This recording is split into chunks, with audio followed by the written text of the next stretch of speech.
Cet épisode commence avec Fazileh, qui entre dans la villa, et trouve Sucrier assise au sol, avec ses valises. Elle lui demande ce qui se passe, et celle-ci lui dit qu'elle n'a pas pu arrêter son fils, et lui demande comment elle va faire pour arrêter sa fille, et dit qu'elle devrait avoir peur. De son côté, Céline enclenche l'arme, et est prête à tirer sur elle, lorsqu'Essé vient vers elle, et pousse l'arme de sa tête, et un coup de feu est tiré. Fazileh est dans les escaliers, et entend le coup de feu, et est inquiète pour sa fille. Elle monte en vitesse, et arrive dans la chambre. Essé dit à Céline qu'elle ne va pas la laisser mourir, jusqu'à ce qu'elle vive, ce qu'elle lui a fait vivre, et fait un petit malaise. Fazileh leur demande ce qui se passe, et Yazine lui dit qu'elle sait bien ce qui se passe, et dit qu'elle est la mère, qui a transformé sa fille en menteuse, et prend ses affaires pour partir. Céline le suit, et dit qu'il ne peut pas faire cela. De son côté, Gökhan dit qu'il ne peut pas le croire, et dit que sa femme avait un enfant depuis des années, et il n'était pas au courant. Il dit ensuite qu'il ne fait rien, parce qu'il a promis à cet enfant de ne plus être violent devant elle, et dit qu'elle est l'être la plus détestable qui existe sur la planète. Yasmine essaie de le supplier, et dit qu'elle va tout lui raconter. Gökhan ne veut rien comprendre, et dit à Yasmine qu'elle doit rester avec sa fille. Il dit qu'elle devrait attendre les nouvelles venant de lui, suite à ce comportement, et s'en va. Sevda, qui était aussi avec eux, s'en va également. Une fois partie, Yasmine se met à pleurer, et sa fille la prend dans ses bras. En voiture, Gökhan est en train de repenser à ce qui s'est passé, et a terriblement mal. Il s'arrête au bord de la route, pour reprendre son souffle. Il dit qu'il est un idiot, et Sevda sort à sa rencontre. De son côté, Céline demande de ne pas ouvrir le portail, et dit à Yazine qu'ils doivent en discuter.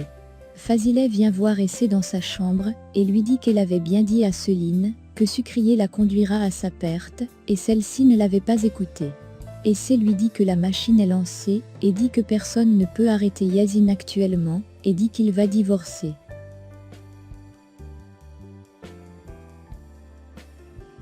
Elle demande à sa mère si elle n'a pas peur. Fazileh lui dit que cela n'est pas le cas, car elle sait que sa fille connaît ce qui est bien pour elle, et ce qui ne l'est pas. Elle dit qu'elle sait que sa fille ne va pas se laisser endormir, et dit qu'elle est plus intelligente que cela. De son côté, Céline est toujours à essayer d'empêcher Yazine de partir, et aimerait discuter avec lui. Celui-ci décide alors de passer par-dessus la barrière, et Céline l'empêche également. Azim arrive alors à la résidence, et demande ce qui se passe. Yazine demande à Céline de dire à son père ce qu'elle a fait, et celle-ci supplie son père de ne pas le laisser partir. Azim demande d'ouvrir le portail, et de le laisser s'en aller. Céline se met à crier, et son père essaie de l'empêcher de le suivre. De son côté, Farah arrive à l'entreprise, et dit qu'elle a apporté des maquettes pour les nouvelles emballages. Yaji dit que cela est parfait, et dit qu'ils doivent aller en réunion. Farah demande à Hassan si elle vient également, et demande ce qu'elle aura à faire là-bas. Hassan lui dit que cela est une bonne question, et lui dit qu'elle devrait demander à Yaji, et dit que c'est lui qui insiste pour qu'elle vienne. Farah dit qu'elle pensait qu'elle était juste la modèle, et Yaji lui dit qu'elle est également leur partenaire. Hassan dit qu'elle doit s'en aller, et Yaji la suit dehors. Il lui demande d'attendre, et Hassan lui dit de ne pas la toucher. Yaji lui demande ce qui ne va pas, et lui demande pourquoi elle agit de la sorte.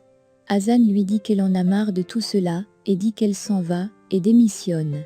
Yaji lui dit qu'elle n'a qu'à le faire, et lui demande d'aller s'amuser avec ses jouets. Hassan ne comprend pas ce qu'il veut dire, et Yaji lui parle alors des enfants qu'elle passe son temps à aider, et lui demande comment elle compte faire pour continuer, si elle venait à démissionner. Il dit ensuite que si elle veut vraiment démissionner, elle devrait prendre un avocat pour rompre son contrat.